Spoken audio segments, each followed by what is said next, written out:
You will hear a man phoning a woman about an advertisement he has seen in the paper for some furniture. First, you have some time to look at questions 1 to 5.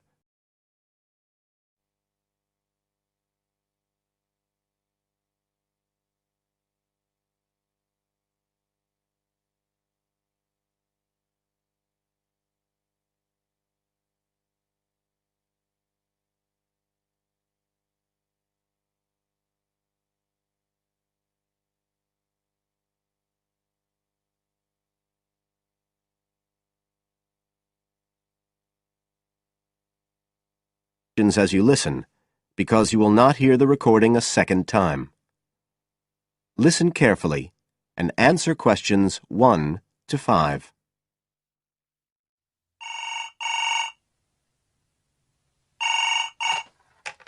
Hello? Oh, hello. I'm ringing about the advertisement in yesterday's newspaper. The one for the bookcases. Can you tell me if they're still available? We've sold one, but we still have two available. Right. Can you tell me a bit about them? Sure. What do you want to know? Well, I'm looking for something to fit in my study. Well, I'm not too worried about the height, but the width's quite important. Can you tell me how wide each of them is? They're both exactly the same size. Let me see, I've got the details written down somewhere. Yes, so they're both 75 centimetres wide and 180 centimetres high. Okay, fine.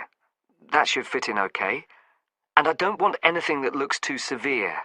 Not made of metal, for example. I was really looking for something made of wood. That's all right.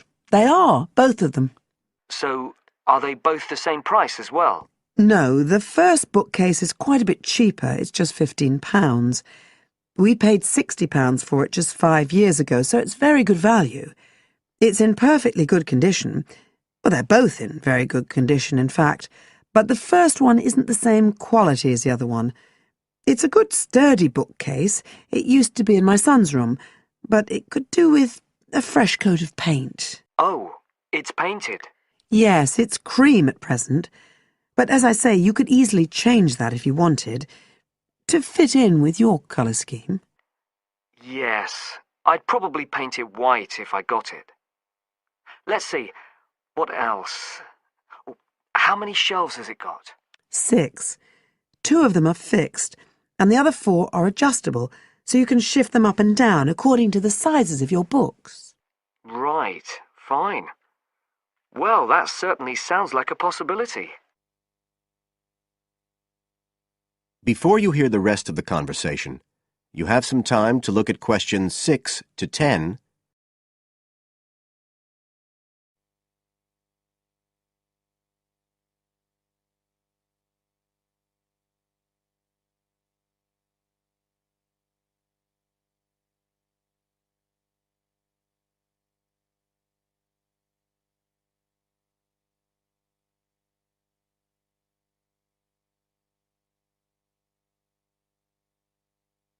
Now listen and answer questions 6 to 10. But the second one's a lovely bookcase too. That's not painted, it's just the natural wood colour, dark brown.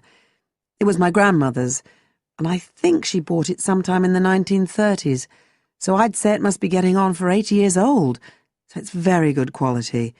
They don't make them like that nowadays. And you said it's the same dimensions as the first one? Yes, and it's got the 6 shelves, but it also has a cupboard at the bottom that's really useful for keeping odds and ends in. Right. Oh, and I nearly forgot to say, the other thing about it is it's got glass doors, so the books are all kept out of the dust. So it's really good value for the money. I'm really sorry to be selling it, but we just don't have the room for it. So what are you asking for that one? £95.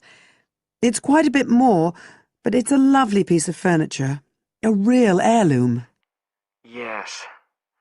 All the same, it's a lot more than I wanted to pay.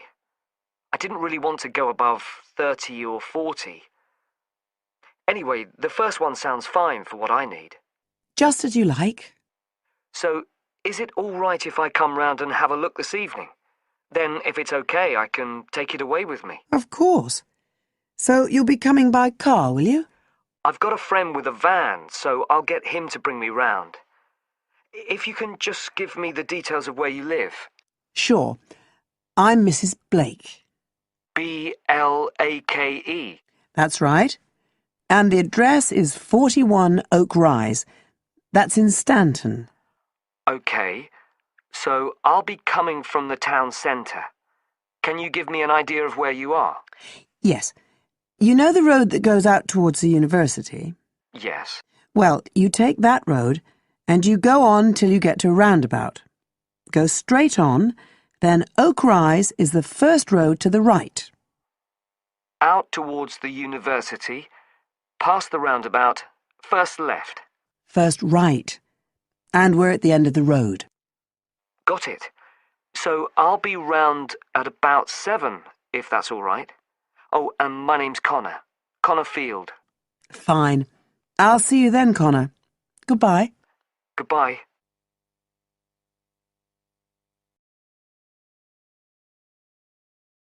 That is the end of part 1. You now have half a minute to check your answers.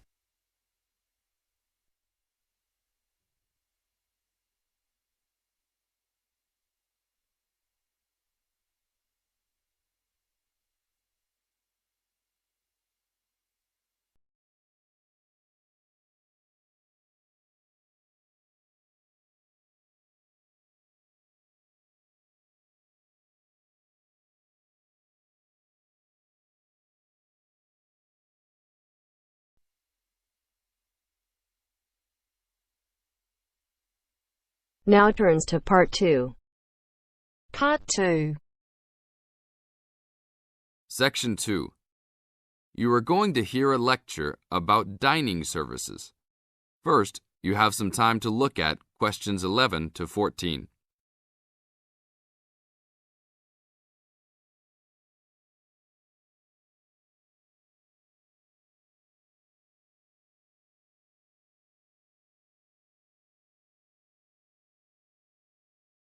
Now listen to the tape and answer questions 11 to 14. Welcome to the Dining Commons. This is the newest facility on campus, and I'm proud to say, also one of the best. I know that all university students miss eating home-cooked food. Well, this year, we are hoping to provide students with food and services that will make you feel at home, even without your family. The administration has been listening to the voice of the students. Students gave us frequent suggestions last year as to how we could improve the university. One of the most frequent suggestions was improving the dining options. We have been working hard all summer to come up with ideas that will make student life in the dormitories more pleasant. One of the new options we are offering in the dining facilities is variety in student meals. Last year, there was a set menu for every dinner, so if students didn't like the food, there was no choice. Students had to eat whatever was served. But this new dining facility has 3 completely unique areas, each with a different theme. At every meal, there will be 3 options for students to choose from. For example, there might be Italian food at station number 1, which might consist of pizza and pasta.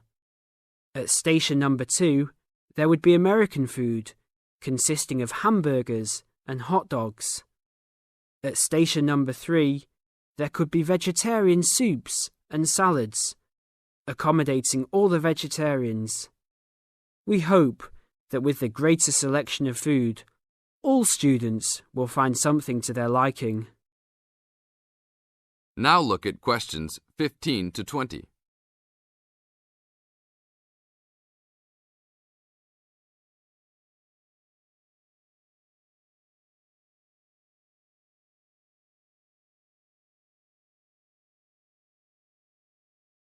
Now listen to the tape and answer questions 15 to 20.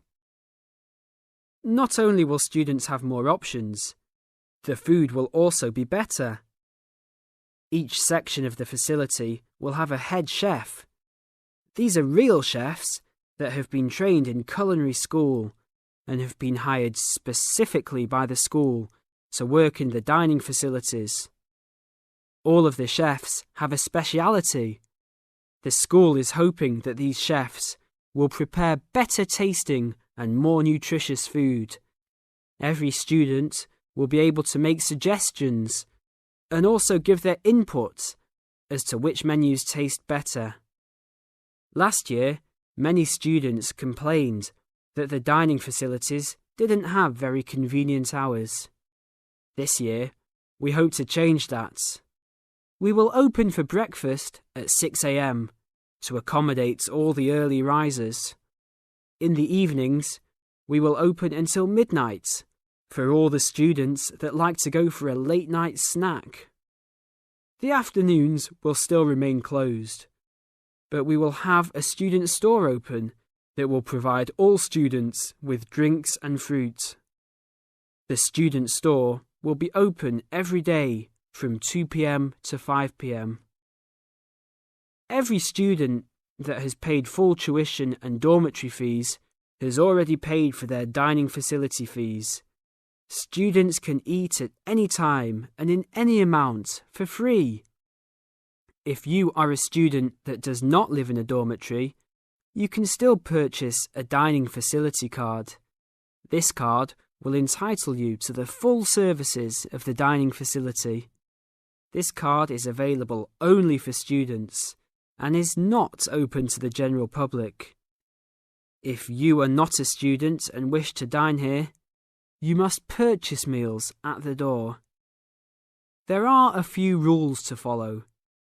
Even though we do not limit the amount of food that can be taken, we do not want students to waste food. Please do not take more than you can eat. Also, every student must clean his or her own trays and plates. We will provide plates and trays for student use, but please do not abuse these items. Please do not leave your plates on the tables. Your parents are not here to clean up after you anymore, so I hope all students will be responsible. Thank you for your attention and enjoy the upcoming year. That is the end of part 2. You now have half a minute to check your answers.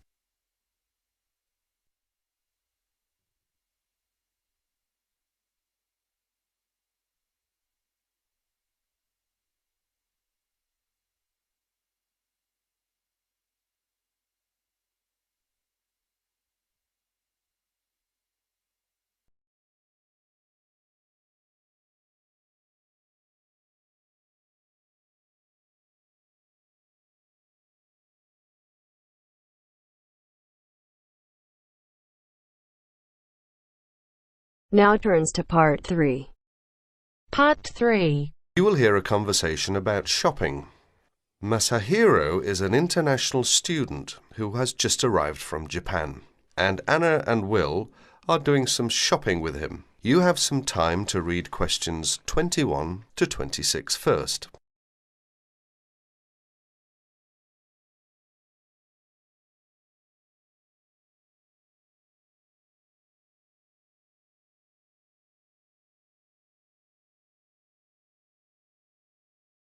Listen to the first part of the conversation now and answer questions 21 to 26. Here we are, guys. I'm going to stop by Bergner's first. I might just get lucky today. Who knows? Some of their dresses might be on sale. Bergner's? It's a fairly well-known department store, sort of like Penny's. They've got some quality stuff. Do you want to check it out? Why not? I need to get something for Lisa's birthday. She's into name brands. Any suggestions? A Gucci handbag or a Calvin Klein t-shirt might be nice. Designer perfume is another option. Which reminds me, I have a 15% discount coupon for Learners and Pennies. I hardly ever shop at Learners. I'm not that big on women's clothing. I rarely shop at Pennies. So go ahead and use the coupon if you can. Here they are. Thanks a lot, Will. That's really very thoughtful of you.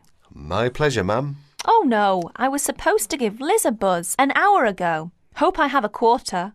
Need a nickel? Actually, I don't have anything but pennies in change. Does any of you have $1 in change? Sorry, I don't, but I do have 35 cents on me.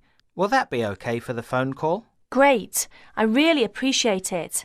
I'll make it quick. Do you guys want to go ahead? We'll wait. Just don't forget us. I won't. Why don't we just meet here in 30 minutes? Sounds good. I guess I'll just look around. Can I help you, sir? No thanks, I'm just looking. Well, just out of curiosity, how much is that necklace? $29.99. Really? My sister's birthday is tomorrow. She loves jewellery. I just wasn't sure I could afford it. You'll find that a lot of our stuff is amazingly affordable. Well, that's certainly nice to know. I'll take it. It's a good choice. I'm sure she'll love it. Let's hope so. Cash or charge, sir? Charge, please. Do you accept Discoverer? Yes, we do. Great. That comes to $31.99 with tax. Please sign next to X. Do you need some help, sir? Well, I'm looking for... let's see. I've forgotten the name again. It's used to make fresh coffee. A coffee maker? That's right. Well, we have a few in kitchenware, which is upstairs. Thank you. You're welcome. Oh, there you are, Masahiro. What did you get? Just a simple coffee maker. Good choice. And you, Will? Find anything interesting? A necklace for Stephanie's birthday. Lucky her. Did you get anything? Just a couple of silly earrings that I liked. I did a lot of window shopping. That can't hurt. True. Well, do you guys need anything else from this place? One last thing. Oh no, I've forgotten what you call it. Just describe it and we'll probably figure out what it's called. It's a crystal container for flowers with long stems. I need to get one for my mum. Oh, a vase. That's it. They should have a bunch in giftware. Let's go to get one. I'm going to have to stop by Jewel on my way home. Is that okay with you guys? I'm almost completely out of groceries. No problems. I could pick up a couple of things too. Look at questions 27 to 30.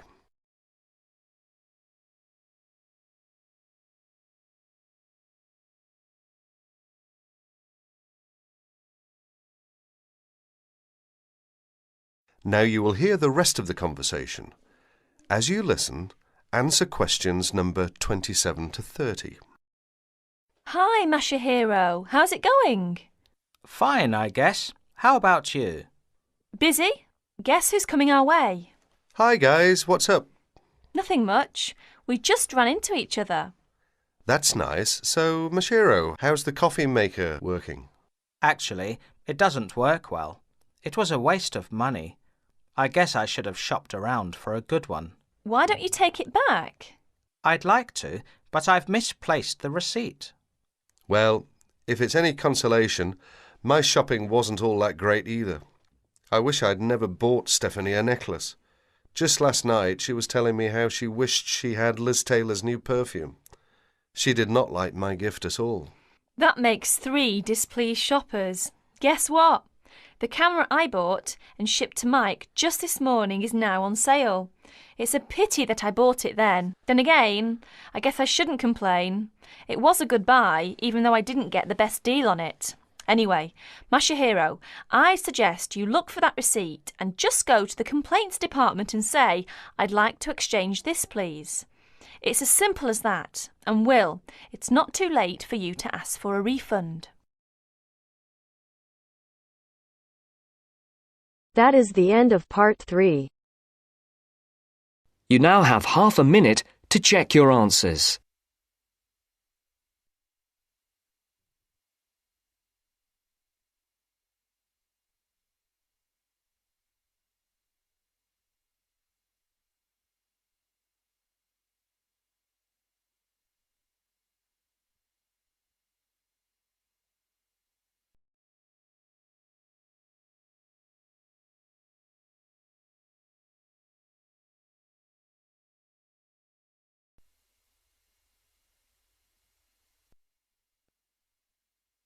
Now turns to Part 4. Part 4.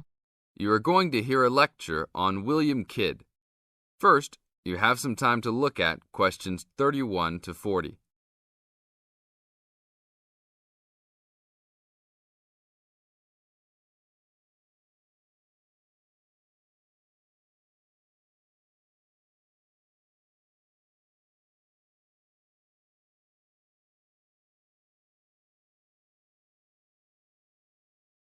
Now listen to the tape and answer the questions. A Pirate's Story, William Kidd. William Kidd, who was better known by the name Captain Kidd, was a 17th century British privateer and semi-legendary pirate who became celebrated in English literature as one of the most colourful outlaws of all time. Fortune seekers have hunted his buried treasure in vain through succeeding centuries. Kidd's early career is obscure. It is believed he went to sea as a youth. After 1689, he was sailing as a legitimate privateer for Great Britain against the French in the West Indies and off the coast of North America. In 1690, he was an established sea captain and shipowner in New York City, where he owned property. At various times, he was dispatched by both New York and Massachusetts to rid the coast of enemy privateers. In London in 1695, he received a royal commission to apprehend pirates who molested the ships of the East India Company in the Red Sea and in the Indian Ocean.